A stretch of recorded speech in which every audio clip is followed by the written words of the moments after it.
आज आपल्याला fire and safety मधला दुसरा महत्वाचा कॉन्सेप्ट फायर इंजिनिअरिंग हा सब्जेक्ट बघायचा आहे. फायर इंजिनिअरिंग अँड सायन्स यामध्ये आपल्याला किंवा ह्या कॉन्सेप्ट मध्ये आपल्याला बघायचंय आग तयार कशी होते, आग विस्थापित कशी होती, आग कंट्रोल कशी केली जाते. आता फायर इंजिनिअरिंग किंवा आणि वेगवेगळे उपकरण काय, वेगवेगळ्या पद्धती काय फायर कंट्रोल करण्याच्या पद्धती, त्याच्या ज्या तांत्रिक बाजू आहे किंवा जे उपकरण आहे ते काय काय आहे, इक्विपमेंट काय काय आहे, हे सगळं हा सब्जेक्ट बघण्यामागचा उद्देश फायर सायन्स हा कॉन्सेप्ट बघण्यामागचा उद्देश हा आहे. फिक्स डोक्यात ठेवा की आग नेमकी काय आहे आणि ती कुठल्या परिस्थितीत कशा पद्धतीने कंट्रोल करायची. परत एकदा बोलू आपण. फायर एक कॉमन कॉन्सेप्ट आहे, तुम्हाला माहिती आहे फायर म्हणजे काय, पण एक जनरली बघा, फायर जी पेट्रोकेमिकलला लागते, फायर जी केमिकलला लागते, फायर जी वुडन मटेरियलला लागते, फायर जी प्लास्टिकला लागते, फायर जी एखाद्या मॅनहोल मध्ये असते. फायर तर कॉमन आहे, पण प्रत्येक ठिकाणी फायर ही वेगवेगळ्या पदार्थानुसार आहे, वेगवेगळ्या कॉन्सेप्टनुसार आहे. कुठे स्थायूला लागते, कुठे वायूला लागते, कुठे द्रवला लागते. मग फायर जरी कॉन्सेप्ट असली एक कॉमन, आग ही कॉमन कॉन्सेप्ट जरी असली तरी आग लागण्याचे कारण आणि आगेमध्ये असणारे घटक, कॉमन घटक आहे ट्रायंगल मध्ये किंवा टेट्राहेड्रॉन मध्ये जे कॉमन घटक दिले ते कॉमन घटक आहे. पण ज्याला आग लागते त्याची आग धरून ठेवण्याची, आग कॉन्सेप्ट कंटिन्यू करण्याची जी जी जी संरचना आहे त्याची, त्या संरचनेनुसार आपल्याला ती फायर कशी कंट्रोल करायची हे ठरवायचं असतं. म्हणून आग तर कुणीही विझवतं, मात्र जर इलेक्ट्रिकल फायर असेल तर कुठल्या कुठल्या गोष्टींचा विचार करणं गरजेचं आहे. जर पेट्रोलशी रिलेटेड फायर असेल तर कुठल्या गोष्टीचा विचार करणे, जर एखाद्या व्हेकलला आग लागली तर कुठल्या गोष्टीचा विचार करणं गरजेचं, एखाद्या शेतातल्या पिकाला आग लागली तर कुठल्या गोष्टीचा विचार करायचा, आयर्नला आग लागली, आयर्न देखील पेटते एका स्पेसिफिक टेम्परेचर नंतर, त्याला आग लागली तर कुठल्या गोष्टींचा विचार करायचा आणि मग ती आग विझवायची. आता ती आग विझवण्यासाठी ज्या गोष्टींचा आपण विचार करणार आहोत, ज्या काही गोष्टींचा आपण विचार करणार आहोत त्या गोष्टीच आपल्याला नेमक्या समजून घ्यायच्या. सायन्स, त्यामागील घटक, त्यामागील सायन्स, त्यामागील अगदी हवेचा दाब, हवेतील कंटेंट, एरियातील कंटेंट, तेथील टेम्परेचर, तेथील प्रकाश, हे मायनर, एकदम मायनर गोष्टी, but it affect on fire. मग आता ह्या आगेच्या प्रकारानुसार, ह्या आगेच्या कॉन्सेप्टनुसार, ह्या आगेच्या घटकांनुसार आपल्याला वेगवेगळ्या पद्धतीने आणि वेगवेगळे इलेमेंट वापरून ही आग विझवावी लागते. सगळी आपण जेवढ्या प्रकारच्या आता फायर बघितल्या, प्रकारच्या फायर बघितल्या म्हणजे ज्या ज्या पदार्थांना फायर लागते त्या त्या पदार्थांची जी आपण लिस्ट बघितली, ते प्रत्येक फायर ही काय पाण्याने विझत नाही. आपल्याला एक कॉमन कॉन्सेप्ट सगळ्यांना माहिती, जनरल पीपलला माहिती, आग विझवायची असेल की पाणी पाहिजे. पण मग पेट्रोलची आग तर पाण्याने विझत नाही, केमिकलची आग पाण्याने विझून चालणार नाही, एखादं व्हेकल पेटलं तर पाण्याने विझून चालणार नाही. कुठे माती वापरावं लागेल, कुठे सँड वापरावं लागेल, कुठे ब्लँकेट वापरावं लागेल, कुठे वेगवेगळे इलेमेंट वापरावे लागतील. इस्टिंग्विशर मध्ये जे प्रकार आहे CO2 वापरावं लागेल, बरेच सारे प्रकार आहे, कुठेतरी पावडर वापरावं लागेल.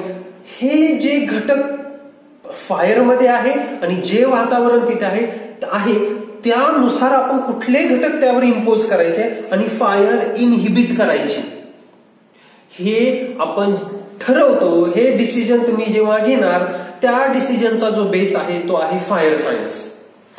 बेसिकली फायर अँड सेफ्टी शिकणाऱ्या लोकांचा मेन कॉन्सेप्ट काय, लॉस कमी करणे. पण हा लॉस कशाने कमी करणे, तर योग्य वेळी योग्य तो डिसिजन घेऊन. पण प्रत्येक ठिकाणी जेव्हा इमर्जन्सी येते तेव्हा जो आपल्याला निर्णय घ्यायचा आहे, जो काही डिसिजन घ्यायचा आहे, तो डिसिजन घेण्यापूर्वी आपल्याला तेथील बेस, तेथील कंडिशन, तेथील घटक, त्याची संरचना ही आपल्याला माहीत असणं गरजेचं आहे. म्हणून आतापर्यंत जे शिकलो आणि इथून पुढे पण जे शिकणार आहे ते आपण वेगवेगळ्या कंडिशन बघणार आहे किंवा तेथील परिस्थिती बघणार आहे. ती परिस्थिती किंवा त्या कंडिशन आपण समजून घेतोय आणि मग किंवा त्यानुसार आपण तो योग्य वेळी डिसिजन घेतो. मे बी डिसिजन रॉंग होऊ शकतो, तो रिकव्हर केला जातो. पण इमर्जन्सी कंडिशन मध्ये कुणीही आणि फायर अँड सेफ्टीच्या लोकांनी निर्णय घेणं खूप गरजेचं असतं. आणि कुठलाही निर्णय घेण्यासाठी त्या मागील कारण माहीत असणं, त्यामागील घटक माहीत असणं गरजेचं आहे. त्यानुसार आपला निर्णय आणि त्या निर्णयानुसार आपली अंमलबजावणी होऊन होणाऱ्या घटनेचा, होणाऱ्या जे कॉन्सिक्वेन्सेस आहे त्या घटनेशी रिलेटेड ते आपण इनहिबिट किंवा मिनिमाइज करू शकतो. मग हा आपला ह्या सब्जेक्टचा उद्देश आहे fire engineering and fire science. Fire science मध्ये आपण फायरशी रिलेटेड सायंटिफिक कॉन्सेप्ट बघणार आहे, in the sense of molecule, in the sense of atom, in the sense of combustion and blah blah blah. आणि फायर इंजिनिअरिंग मध्ये वेगवेगळे engineering concept ज्याच्या मदतीने आपण यावर कंट्रोल करू शकतो, या आगीवर कंट्रोल करू शकतो. ह्या गोष्टींचा आपल्याला या सिलेबसमध्ये किंवा या पॉइंटमध्ये अंदाज घ्यायचा आहे. मग आता कुठली आग कशाने लागते कॉमन पर्सनला माहितीये, एक जनरल पर्सनला, की जळण्यासाठी काहीतरी पाहिजे.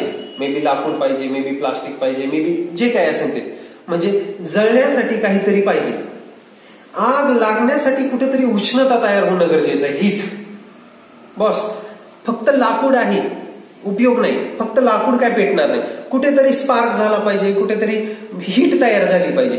ती हीट तयार होईल तेव्हा कुठेतरी लाकडात ती उष्णता ट्रान्सफर होईल, हीट ट्रान्सफर होईल, तेव्हा लाकूड पेटेल. मग लाकूड कंपल्सरी, लाकूड in the sense of fuel, जे आगीला कंटिन्युअसली देतं फ्युएल. त्यानंतर हीट आणि त्यानंतर गरजेचा आहे तो ऑक्सिजन. आग पेटण्यासाठी ऑक्सिजन गरजेचं आहे. चला एक एक्झाम्पल बघू. जुन्या काळात एक जुन्या काळातला उपाय होता, आता फार कमी प्रमाणात वापरता आणि तसा तो धोक्याचा पण आहे. त्याला ते एक्सपिरियन्स पर्सन होते ते वापरायचे. आता तर तो फार अगदी कालबाह्य झालाच आहे जनरली आपल्याकडे. पण पोटात जर दुखायला लागलं, पोटात जर छोटी मोठी सूज आली, पोटात आपण आपल्या भाषेत म्हणायचं पोटात जर येट आली, तर एक दिवा बनवायचे, याचा पिठाचा, गव्हाच्या पिठाचा दिवा बनवायचे, त्यात तेल टाकायचे आणि तो दिवा पोटावर येऊन त्यावर ग्लास ठेवायचे. मग तो ग्लास त्यावर ठेवला की जोपर्यंत त्या दिव्यात ऑक्सिजन आहे तोपर्यंत तो दिवा चालू राहायचा आणि तो आतमधलं पोटामधलं जी काही सूज किंवा जे काही ते असे बाहेर ओढायचा. जेव्हा जेव्हा ऑक्सिजन जसा जसा कमी होईल तसं तसं पोट पुढे पुढे ओढलं जायचं. काय व्हायचं, ऑक्सिजनची कमतरता होऊ लागली, कमी होऊ लावला की एक क्षण असायचा का दिवा विझून जायचा. आपणही चेक करू शकतो, घरी गेल्यानंतर आपण दिवा पेटवायचा, त्यावर ग्लास ठेवायचा, ग्लास मधला ऑक्सिजन संपला, असं काहीतरी कंटेंट संपलं की दिवा विझून जातो. दिवा आहे, त्यात तेल पण आहे, त्यात वात पण आहे, तरी दिवा विझतो. याला कारण आग लागण्यासाठी तिसरा सगळ्यात महत्वाचा आणि मूलभूत घटक आहे ऑक्सिजन. याचा अर्थ लाकूड किंवा ज्याला आपण फ्युएल म्हणू हे गरजेचं नाही असं नाही, ते आहे, पण ते तुम्ही ट्रान्सफर करू शकता. कधी लाकूड असू शकतं, कधी प्लास्टिक असू शकतं, कधी इतर कुठलंही मटेरियल, कागद असू शकतो, कधी पाचट असू शकतं, हे मटेरियल असू शकतं. ओके, त्याच्यासाठी लागणारं हीट तर बेसिक आहेच, हीट बिडला पाहिजेच. आणि तिसरा महत्वाचा घटक आहे, लक्षात ठेवा, ऑक्सिजन. म्हणून कुठलीही फायर लागण्यासाठी हे 3 घटक गरजेचे आहे, फ्युएल, ऑक्सिजन आणि हीट. फ्युएल, ऑक्सिजन आणि हीट याला फायर ट्रायंगल म्हणतात, जो आपल्याला पुढे जाऊन बघायचा आहे, फायर ट्रायंगल. पण 3 गोष्टी, फ्युएल, ऑक्सिजन आणि हीट, या 3 गोष्टींच्या मदतीने जगात कुठेही गेला तरी तरच आग लागते, याच्याशिवाय आग लागू शकत नाही. हो, ऑक्सिजनला सबसिडरी काहीच नाहीये, ऑक्सिजन कंपल्सरी पाहिजे. हीटला पण सबसिडरी काही नाही, आग आली म्हणजे हीट आलंच, आग पुढची ट्रान्सफर करायची म्हणजे हीट आलंच. आपण यातल्या प्रत्येक घटकाचं महत्व बघू. बॉस, बेसिक मटेरियल कुठलं तरी जळण्यासाठी असेल तर आग सस्टेन करेल. त्यामुळे फ्युएल, FUEL म्हणजेच लाकूड किंवा कागद किंवा पाचट किंवा प्लास्टिक किंवा जे काय, इव्हन आयर्न, हे बेसिक मटेरियल आहे जे जळणार आहे, जे जळत जाणार आहे, फ्युएल. ओके. दुसरं, आग लागण्यासाठी उष्णता गरजेची. आता हे कसं आहे बघा, सपोज टू बी आपण पकडू हे लाकडाचं एक पार्ट आहे, हे पूर्ण लाकूड आहे. आपण काय केलं, फ्युएल आहे आपल्याकडे, कुठेतरी हीट जनरेट केली आपण, आपल्या हाताने हीट जनरेट केली, ती हीट काय झाली इथे गेली, त्यामुळे तो लाकडाचा पार्ट हिटेड झाला. हिटेड झाल्यामुळे एका स्पेसिफिक लेवलला त्याने आग पकडली.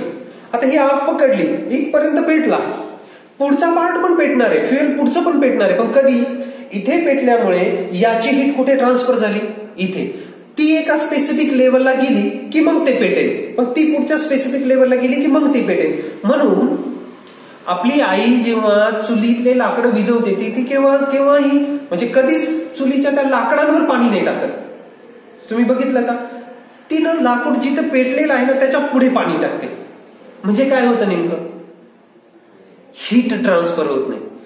सपोज हे लाकूड इथे पेटतंय तर आई इथे पाणी टाकते इथल्या पुढच्या पार्टला, मग जिथे पेटेल ते पेटलेलंच आहे, पण पुढच्या पार्टला पाणी टाकल्यामुळे पुढे हीटच ट्रान्सफर होत नाही. आणि जरी झालीच ट्रान्सफर तरी देखील ती हीट मेंटेन होत नाही की त्याने पुढे पेट घेतला जाईल, आणि त्यामुळे आपोआप ती आग काय जाते, विझली जाते. म्हणजेच याचा अर्थ काय, जर आपल्याला आग कंटिन्यू ठेवायची असेल किंवा आग सस्टेनेबल ठेवायची असेल तर हीट, जसं फ्युएल गरजेचं आहे तसं हीट देखील गरजेचं आहे, आणि हीटच पुढची आग लावतं. उष्णताच आग कंटिन्यू पुढे ट्रान्सफर करण्यासाठी मदत करतं. लक्षात येते ना. म्हणून पेटण्यासाठी काहीतरी पाहिजे, पेटवण्यासाठी उष्णता पाहिजे, आणि त्या उष्णतेचं आगेमध्ये रूपांतर होण्यासाठी ऑक्सिजन पाहिजे. जाळाची जी आपण ज्योत बघतो, जे काही बघतो, जाळ बघतो, तो जाळ तयार होण्यासाठी ऑक्सिजन पाहिजे. म्हणून असं म्हटलं जातं. आता हे फायर ट्रायंगल किंवा पुढे टेट्राहेड्रॉन आपण बघणार आहे, हे का शिकतो, हे घटक आहे. सायन्स, फायर सायन्स, फायरचे हे बेसिक घटक आहे. आता आग विझवायची असेल तुम्हाला, जर आपल्याला किंवा फायर सेफ्टीचा पर्सन म्हणून जर आपल्याला आग विझवायची असेल तर असे खूप सारे घटक आहे बरं का बॉस, जे आपण पुढेही बघणार आहोत. एक्सटिंग्विशरचेच खूप सारे प्रकार आहेत. मग हे खूप सारे खूप सारे पद्धती, खूप सारे घटक आहे, पण ते घटक आपण मगाशी बोलल्या पद्धतीने कधी कुठे कसे वापरायचे हे डिपेंड आहे फायरच्या ह्या ट्रायंगलवर, फायरच्या ह्या घटकांवर. मग कधीतरी तुम्ही आग फक्त ऑक्सिजन रिमूव्ह करून पण कमी करू शकता, विझवू पण शकता. आग कशामुळे असते, फ्युएलमुळे. आग दुसरी कशामुळे असते, हीटमुळे. आग तिसरी कशामुळे असते, ऑक्सिजनमुळे. जनरली आपण जी सद्यस्थितीला आग विझवतो ते पाणी टाकून विझवतो. म्हणजे आपण काय कमी करतो या 3 कंटेंटमध्ये, हीट कमी करतो. कॉमन पद्धत सगळ्यांना माहिती. जेव्हा एखाद्या व्यक्तीला, एखाद्या गोष्टीला, एखाद्या पर्सनला फायर लागते, एखाद्या पर्सनला फायर लागते, सपोज टू बी, जेव्हा ही फायर लागते तेव्हा आपण जनरली काय करतो, पाणी टाकतो की त्याच्यावर, नाही, आपण त्याला ब्लँकेट गुंडाळतो. जेव्हा आपण एखाद्या पेटलेल्या प्राण्याला किंवा व्यक्तीला वाचवण्यासाठी ब्लँकेट गुंडाळतो तेव्हा नेमकं आपण काय कमी करतो त्याच्यातलं, नीट विचार करा. आता तुम्ही सांगितलं एखादी आग लाकडाची वगैरे विझवायची असेल, कीट कसली, तेव्हा आपण जेव्हा पाणी वापरतो, ते पाणी वापरल्यावर कमी काय होतं, या 3 घटकांमधलं फ्युएल, ऑक्सिजन आणि हीट मधलं काय कमी होतं, हीट. पाण्याने हीट कमी होतं. मग जेव्हा एखादा पर्सन किंवा एखादी गोष्ट पेटलेली असते त्याला रग गुंडाळला, ब्लँकेट गुंडाळलं, तेव्हा आपण नेमकं काय कमी करतो या 3 गोष्टींमधलं, ऑक्सिजन. ऑक्सिजनची कमतरता तयार केली. आणि जेव्हा आपल्याला चुलीमधलं जाळ कमी करायचं तेव्हा आपण चुलीतलं मटेरियल काय करतो, मागे ओढून घेतो. म्हणजे लाकडं तर ओढतो, बाकीचे मटेरियल पण ओढून घेतो. तेव्हा आपण नेमकं काय कमी करतो, फ्युएल. सपोज टू बी एखाद्या शेतात कशाला तरी आग लागली तर आपण लगेच काय करतो, पेटणारी जी गोष्ट आहे त्याच्यात आणि पेटलेली गोष्ट आहे, पेटलेली आणि न पेटलेली याच्यात अंतर तयार करतो. म्हणजे काय कमी करतो, तिथलं फ्युएल. मग आता जसं फायर ट्रायंगल या एका कॉन्सेप्टमुळे आपल्याला 3 घटक आले, कुठली आग लागायचं, फ्युएल, हीट आणि ऑक्सिजन गरजेचं आहे. त्यामुळे आपल्याला हे कळालं की ओके, यातल्या कुठल्या तरी एका घटकावर जेव्हा आपण कंट्रोल करू तेव्हा आपोआप आग काय होणार आहे, कंट्रोलमध्ये येणार आहे. म्हणून फायर सायन्स आपल्याला का माहित असणं गरजेचं आहे, लक्षात ठेवा.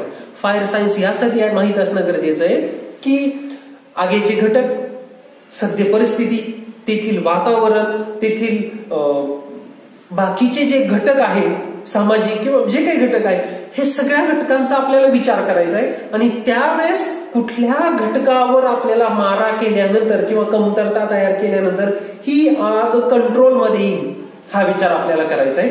हा विचार करण्यासाठी, हा विचार येण्यासाठी आपल्याला फायर सायन्स माहित असणं गरजेचं आहे.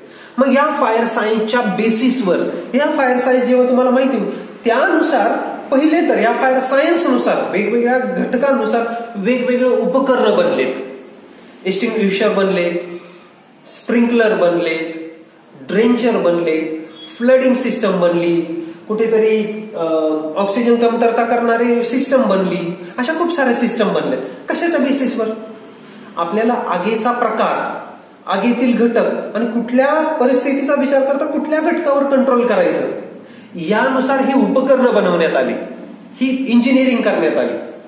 मात्र ही इंजिनिअरिंग आहे, ते उपकरणं बनवले, आग लागलेली, कुठलं उपकरण कधी वापरायचं हा निर्णय मात्र फायर अँड सेफ्टीच्या पर्सनला घ्यायचा आहे. नाहीतर आग लागल्यानंतर स्वतः तो उपकरण, ओके स्प्रिंकलर तर लागणारच आहे, जेव्हा आग लागेल तेव्हा डिटेक्टर्स डिटेक्ट करेल, वेगवेगळ्या डिटेक्टर आहेत ते डिटेक्ट करतील त्यांच्या पद्धतीने आणि स्प्रिंकलर चालू करतील. मात्र ते स्प्रिंकलर मग ते ड्रेंचर हायड्रंट सिस्टम वेट आहे की ड्राय आहे त्यानुसार त्या स्प्रिंकलर मधनं येणारे घटक पण सेट करणारे कोण? तुम्हीच. सर